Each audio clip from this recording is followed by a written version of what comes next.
आपकी पूरी तरह से धर्म पत्नी नहीं है। चार प्रमुख अंग है विवाह। पहला कन्यादान, दूसरा पाणी प्रदान, तीसरा फेरे और चौथा सिंदूरदान। इसमें 3 हो गया और जो विशेष है सिंदूरदान वो भी बचा है। 4 फेरों के बाद के प्रमुख 4 ही फेरे हैं। किसी भी सिद्धांत में, किसी भी पुस्तक में, किसी भी ग्रंथ में 7 फेरे है ही नहीं। 7 फेरे फिल्मों ने कराया, ठीक है ना। 7 फेरे फिल्मों के अनुसार लोग आचरण करते हैं, तो इसलिए प्रमुख 4 फेरे हैं, धर्म, अर्थ, काम और मोक्ष। वो चारों आपने कर रही है। अब आइए, अब मैं आपको 7 भजन सुना रहा हूँ। मोनिका बिटिया कह रही है आप मेरे कुछ वचन स्वीकार करें, तब आपके माए भाग में आएंगे और तब हम आपको अपने पति स्वीकार करेंगे। तो आपको वचन सुनना है। तो पहले वचन में कहती है, हर वर को पाने से पहले कन्या के हैं 7 वचन। अरे सातों सख्त प्रतिज्ञा है, दिल से करना होगा पालन। पहला वचन क्या है? तीर्थ प्रत्योद्यापन यज्ञ दानम मया सहत्वं यदि काम कुर्यात् वामांगमाया वितरात्तदीयं जगादवाक्यं प्रथमं कुमारे। अरे करो तीर्थ यात्रा मेरे संग रहकर। पहले वचन में अरे करो तीर्थ यात्रा मेरे संग रहकर, करो यज्ञ व्रत दान साथी समझ कर। अगर बात मानो प्रथम ये हमारे, अगर बात मानो प्रथम ये हमारे, दुआ मांगनी मैं बनोगे तुम्हारी, तो अर्धांगिनी मैं बनोगे तुम्हारे। पहले बच्चे में कहती है, ये मेरे स्वामी, होने वाले स्वामी, आज के बाद कोई भी घर में मैं पूजा पाठ करना चाहूँ, कोई व्रत करना चाहूँ, आप कभी बाधक नहीं बनेंगे। निरर्थक आपको पूजा पाठ में पैसा नहीं खर्च करना, नहीं किसी पंडित जी को बुलाना, नहीं होम हवन कराना, ऐसा व्यवहार आप नहीं करेंगे, कभी बाधक नहीं बनेंगे। और हमेशा मेरे साथ गठबंधन करके बैठ करके उस पूजा में भाग भी लेना है। ध्यान देना, 2 प्रकार के भाग हैं, देखिए बताया भैया ने 2 प्रकार के भाग हैं, इसलिए मैं उसको मैं वही कन्फर्म करा देता हूँ। भाग लेना नहीं, बैठ करके भाग लेना, यानी साथ में गठबंधन करके। इसलिए आचार्यों ने विधा बनाई, ग्रंथ बंधन करने के बाद में ही पूजा प्रारंभ होती है। बंधन में है आप, जब तक वो बंधन मुक्त नहीं होगा आप आसन से उठ नहीं सकते, ये बंधन है। और देखिए, और एक बहुत बड़ी बात बताने जा रहा हूँ दादा, गांठ अच्छी नहीं होती, कोई भी गांठ अच्छी नहीं होती। इसके लिए रहीमदास जी ने 2 दोहे लिखे, ध्यान देना। पहला दोहा, रहीमन धागा प्रेम का मत तोड़ो चटकाए, और टूटे से फिर ना जुड़े, और जुड़े तो गांठ पड़ जाए।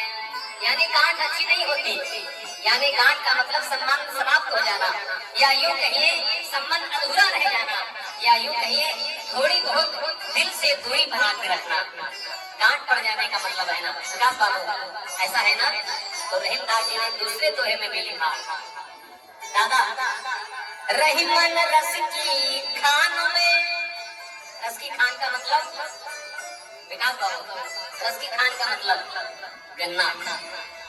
रहीमन रस की खान में पोर पोर रस होए।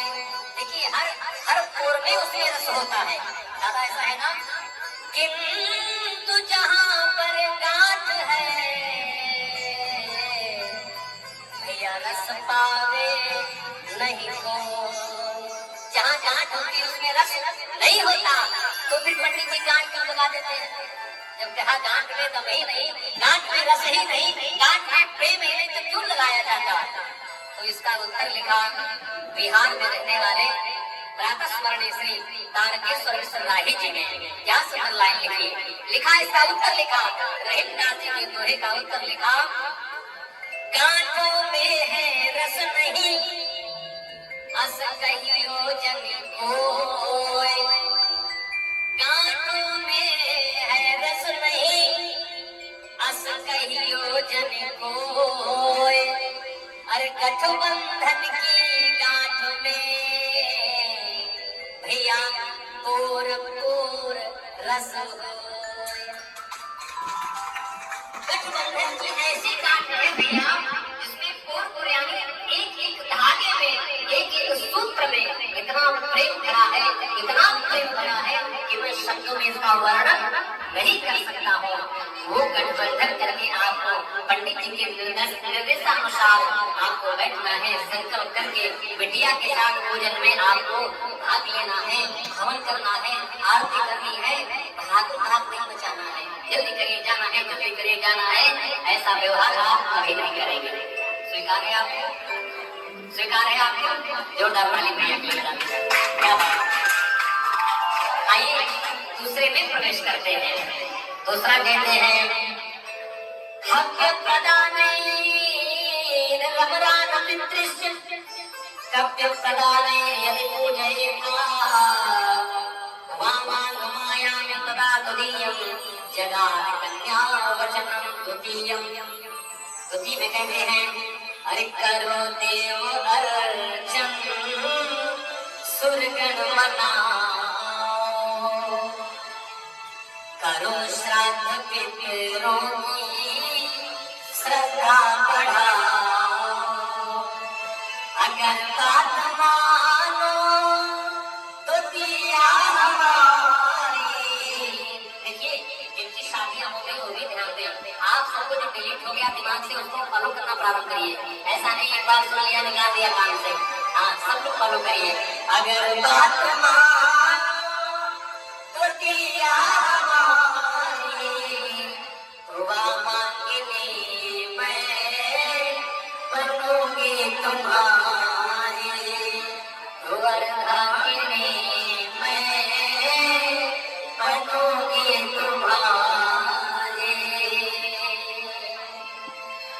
दूसरे में कहते हैं विकास बाबू समझिए, कह रही है बिटिया रानी आज से जिस तरह आप अपने माता पिता को मानते हैं उसी तरह मेरे माता पिता को भी मानना होगा।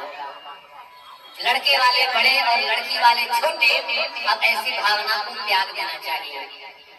ये संबंध आप दोनों का नहीं अपितु दो परिवारों का हो रहा है। दो परिवार एक हो रहे हैं। कौन कौन सा? मिश्र परिवार और शुक्ल परिवार। ये दो परिवार एक हो रहे हैं तो मान और सम्मान रूपी गंगा दोनों वर्ष से दोनों तरफ से अनवरत रहनी चाहिए। आदान प्रदान होगा तो व्यवहार बना रहेगा, आदान प्रदान नहीं होगा तो व्यवहार में खटास आ जाती है सरकार। इसलिए दोनों तरफ से मान सम्मान की गंगा बहती रहनी चाहिए। और हमेशा अपने पूर्वजों को याद करना है, अपने पूर्वजों को याद करके ही कार्य करना है, क्योंकि पूर्वज प्रसन्न होंगे तो हमारी वंश वृद्धि होगी और आशीर्वाद प्रदान करेंगे पूर्वज हमारे। तो हमेशा इस प्रकार का व्यवहार करना है। आपको स्वीकार किया, दूसरा भी स्वीकार है। हमेशा इनके माता पिता का सम्मान करेंगे, कभी उनका अपमान नहीं करेंगे। जोरदार तालियां भैया के लिए बजा दीजिए।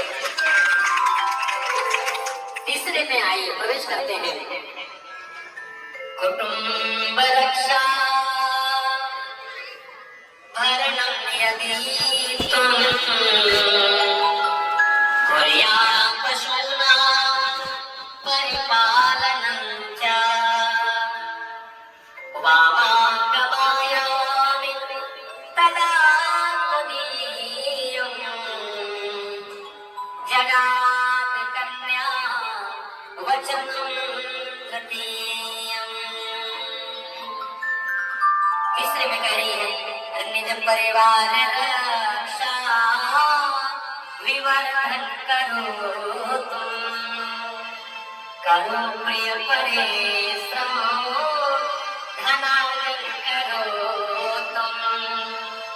अगर बात मानो तृतीया हमारी, अगर बात मानो तृतीया हमारी, तो अर्धांगिनी मैं बनूंगी तुम्हारी, वामांगिनी मैं बनूंगी तुम्हारी।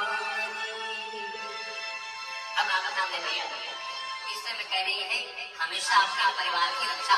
अब आप जिम्मेदार बनिए, अब आप अगर आपके अंदर इसको समाप्त करिए। अब आप जिम्मेदार बनने जा रहे हैं। आज से जिम्मेदारी आप हो रही है एक परिवार की।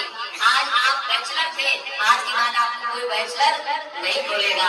आपके साथ कोई गृहिणी है, मैं आपको वर्ण करके आ रही हूँ। आज से आपके सम्मान में भी वृद्धि हो जाएगी।